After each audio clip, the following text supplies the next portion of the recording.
Le Mali, comme la plupart des pays pauvres au sud du Sahara, est confronté à la hausse du taux de chômage de sa population active. En 2013, ce taux était d'environ 21%, un indicateur qui ne pouvait échapper à l'attention d'un président soucieux du devenir de son pays. En 2013, Ibrahim Boubacar Keïta, dit Ibeka, accède à la magistrature suprême du Mali. Il avait déjà une vision, le Mali d'abord, qui devient son projet présidentiel. Aussi promet-il au peuple malien, lors de son investiture, la création de 200 000 emplois directs et durables avant la fin de son quinquennat. Le président de la République, son Excellence Ibrahim Boubacar Keïta, quand il était candidat, il avait un objectif, il avait une ambition, il avait une vision. Les 200 000 emplois dont il a fait allusion, ce n'est pas un vain mot, pour la simple raison que toute la situation économique du pays le permet. D'abord par la fin de la crise socio-sécuritaire de 2012, le retour des partenaires techniques et financiers dans notre pays, le taux de croissance économique qui dépasse les 5% depuis que le président de la République est arrivé au pouvoir, le retour progressif à la paix suite à l'accord pour la paix et la réconciliation nationale.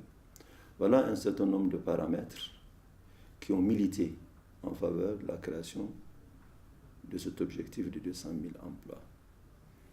Hormis ce que je viens de dire, notre pays regorge de potentialités économiques, de potentialités agricoles, de potentialités également minières. Donc véritablement, il y avait un terreau favorable pour l'objectif qu'il s'est fixé à travers la création de 200 000 emplois. Dans l'esprit du président de la République, les jeunes sont au cœur de son projet. On comprend dès lors la forte implication des structures comme l'Agence pour la promotion de l'emploi des jeunes, APEJ, le projet de développement des compétences et emploi des jeunes, PROCEJ, le projet de formation professionnelle, insertion et appui à l'entrepreneuriat des jeunes ruraux, FIER.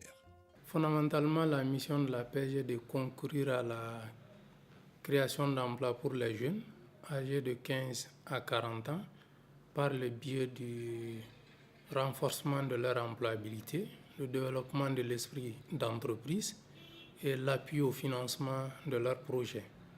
À ce titre, depuis 2013, l'APEJ a placé en stage de formation professionnelle quelques 25 000 jeunes à raison de 5 000 diplômés par an. Au niveau du développement de l'esprit d'entreprise, c'est les jeunes. De 2013 à maintenant, l'APEJ a formé 12 734 jeunes dans différents modules liés à l'entrepreneuriat pour un coût global de 1,8 milliard de francs CFA. Plus de 9 000 jeunes ont été sensibilisés à l'entrepreneuriat et 1 634 jeunes ont été placés dans le programme d'incubation. Au niveau du financement des projets des jeunes, l'APEJ a financé 4 800 projets de jeunes, toutes catégories confondues, dont 2 818 projets issus du milieu urbain et 2 082 projets issus du milieu rural. Ces financements ont été rendus possibles d'une part grâce aux ressources du FNEJ, mais d'autre part grâce aussi à l'appui des projets structurants du gouvernement de la République du Mali, accompagnés et soutenus par des partenaires techniques et financiers comme la Banque mondiale, Luxe Development et l'Organisation internationale pour les migrations.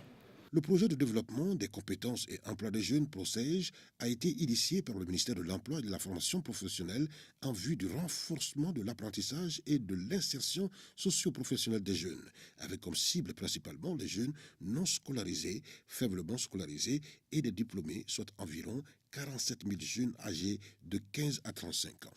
Le projet, grâce au financement de la Banque mondiale, mobilisera à cet effet environ 33 milliards de francs CFA.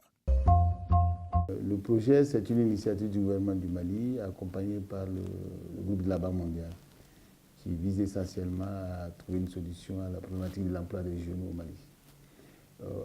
Cela se fait à travers deux principaux axes. L'axe de l'amélioration de la qualification des jeunes et l'appui à la création d'emplois.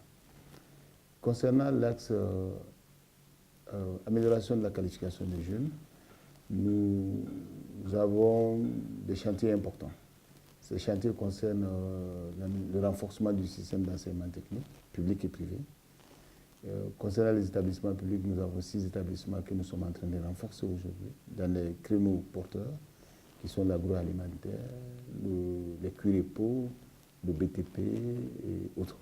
Concernant les établissements privés, nous avons aujourd'hui sélectionné 9 établissements qui vont bénéficier de l'appui de l'État. C'est un montant de 2,5 milliards qui vont être injectés. Concernant la formation des jeunes, nous avons un objectif de 25 000 jeunes à former et à insérer à travers 2 principaux dispositifs. Le dispositif de l'apprentissage de type dual que nous avons déjà développé avec la coopération suisse et le secteur de l'artisanat au Mali, et l'apprentissage traditionnel que nous améliorons. Sur l'apprentissage de type dual avec le secteur de l'artisanat, nous avons un objectif de 4 500 jeunes à former. Sur ces 4 500 jeunes, aujourd'hui, nous avons placé 3 000 jeunes au niveau des entreprises artisanales et 1 500 jeunes ont été placés dans les entreprises modernes. C'est un dispositif qui fait ses preuves, qui contribue énormément à l'insertion des jeunes. Tous ces jeunes qui sont passés par ce dispositif, nous pouvons dire aujourd'hui que ces jeunes sont insérés parce que la majeure partie d'entre eux travaillent aujourd'hui. Le projet présidentiel concerne tous les secteurs du développement. Grâce aux appuis du PROSEJ, des ateliers et unités très variés ont vu le jour. D'autres se sont perfectionnés. D'ores et déjà, à travers le pays, 6 000 jeunes déscolarisés et non scolarisés ont été formés pour apprendre un métier. 1 269 maîtres d'apprentissage ont été formés pour encadrer des jeunes. 1 989 jeunes déscolarisés ont été placés dans des zones urbaines et semi-urbaines, pour ne citer que ceci. Depuis 2013, j'ai entendu par le programme présidentiel que vraiment le président souhaiterait créer plus de 200 000 emplois. J'y attendais et j'y croyais. C'est jusqu'en 2015 que j'ai décidé de solliciter l'appui du gouvernement. Donc à travers un projet que j'ai monté et j'ai postulé au concours de plan d'affaires organisé par le PROSEJ. Ils ont sélectionné les dossiers, ils ont pris 200. Sur les 200, on nous a pris vraiment en charge pendant 15 jours pour que chacun puisse faire son plan d'affaires à lui-même, sans être accompagné par qui que ce soit, mais on a été accompagné par des spécialistes en la matière et nous avons fait 15 jours en formation. À travers ça, mon projet a été financé à 90%. Avec cet appui, j'existais avec 9 personnels et aujourd'hui, j'ai doublé ces 9 personnels-là. Donc, ce qui me fait à peu près 18 emplois que j'ai créés. Je remercie le président de la République qui a eu l'idée de sauver la jeunesse malienne pour qu'il ne puisse pas aller en exode. Une fois, le président a dit, avant son quinquennat, il doit employer 200 000 emplois. 200 000 emplois, moi je suis un bénéficiaire et tant d'autres. Ces projets, nous sommes les pionniers de ces process. On était au nombre de 77 bénéficiaires. Les 77 bénéficiaires, je peux dire aujourd'hui, chaque bénéficiaire peut employer à peu près 3 personnes. Moi, en personne, j'ai 3 ou 4 à ma position dont ils travaillent avec moi. Grâce à ces 3 millions, vraiment, ils sont en train de faire des petites activités génératrices et revenus. L'artisanat constitue le levier de développement économique de bon nombre de pays aujourd'hui dits développés. Dès lors, on comprend aisément l'appui du PROSEJ à l'école polytechnique de Ségou. Ce centre a été créé pour aider M. Ibrahim Boubacar Keïta à atteindre ses objectifs qui est de créer 200 000 emplois. Et notre centre vient en apport dans ce sens-là. Non seulement nous recrutons des professeurs, soit des formateurs dans ce centre-là, nous formons des élèves dans des séries industries comme l'électricité, la maçonnerie, la construction métallique, la menuiserie, le carrelage, etc. Qui peuvent permettre à ces élèves-là aussi, même s'ils ne sont pas pris par quelqu'un, de se défendre eux-mêmes dans la vie quotidienne. Grand pourvoyeur d'emplois, l'agriculture est aussi le moteur de la croissance économique.